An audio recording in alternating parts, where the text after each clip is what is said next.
Fulano, você botou a mão no primeiro iPhone quando? Um dia depois do lançamento. O Steve Jobs apresentou o iPhone, se eu não me engano, no dia 9 de janeiro, numa Macworld.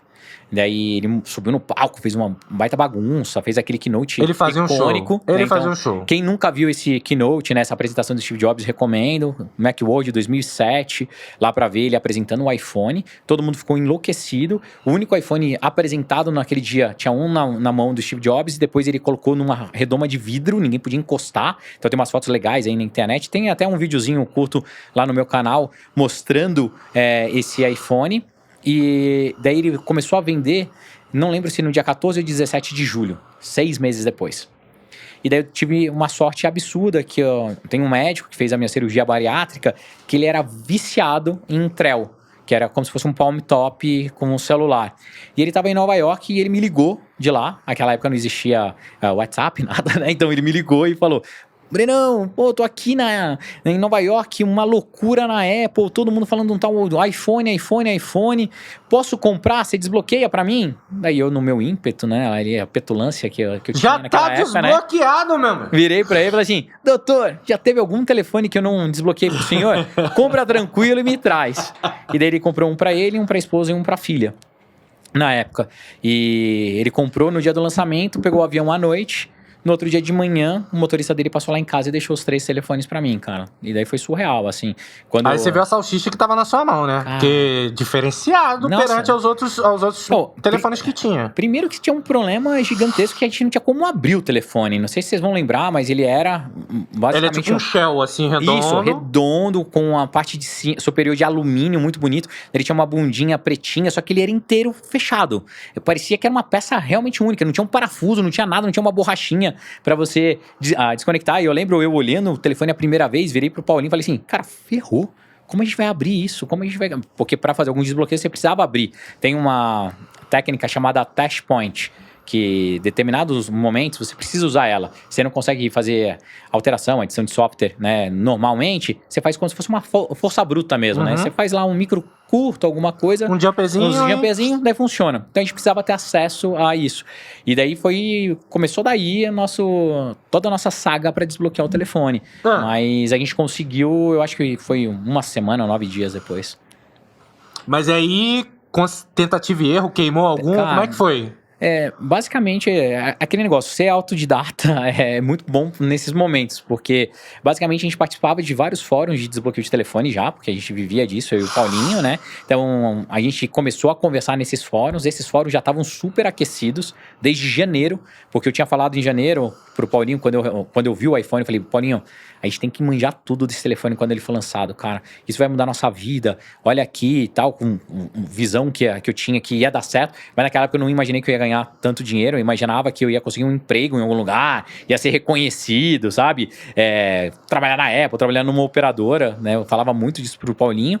Mas o fato é que quando a gente recebeu o iPhone ali no segundo dia, a gente já tinha uma boa noção do que precisava ser feito para dar o primeiro passo. Que o primeiro passo do telefone era tentar ativar o telefone.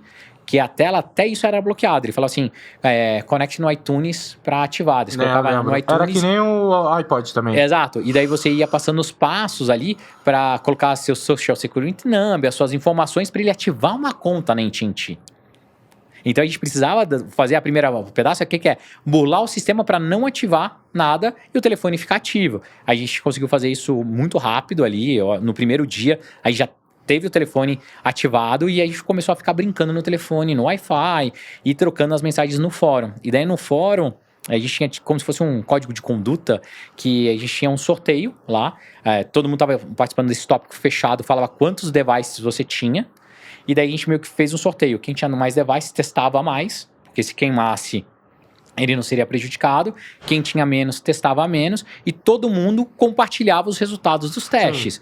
Então, a gente começou primeiro para ativação, daí deu tudo certo. Depois a gente tentou fazer desbloqueio via software.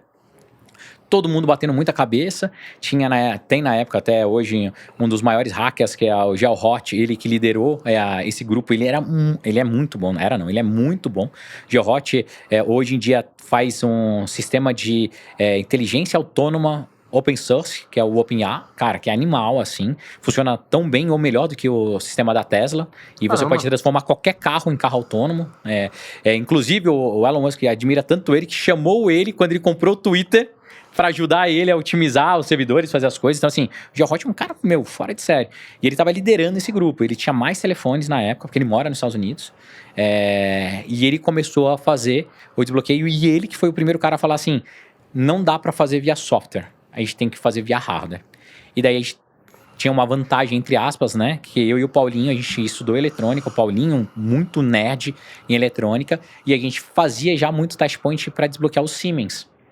E daí, à noite ali, a gente foi fazer o primeiro touchpoint no primeiro telefone. Ele acabou morrendo, virou um tijolinho, ali o primeiro. E daí, logo no segundo, a gente conseguiu fazer o desbloqueio. Daí, o GeoHot postou no fórum que tinha conseguido desbloquear. E depois de 10, 15 minutos, eu e o Paulinho tinha feito também. Então, a gente fala, né? Que a gente foi um dos primeiros a desbloquear o iPhone no mundo. O primeiro, certeza, no Brasil, porque daí virou aquela febre, aquela maluquice. E foi, cara, maluco, parecia gol do Brasil, assim, no final de Copa do Mundo. Aí você foi, justificou lá pro seu médico, ó, um aqui, cara, veio com defeito. Não,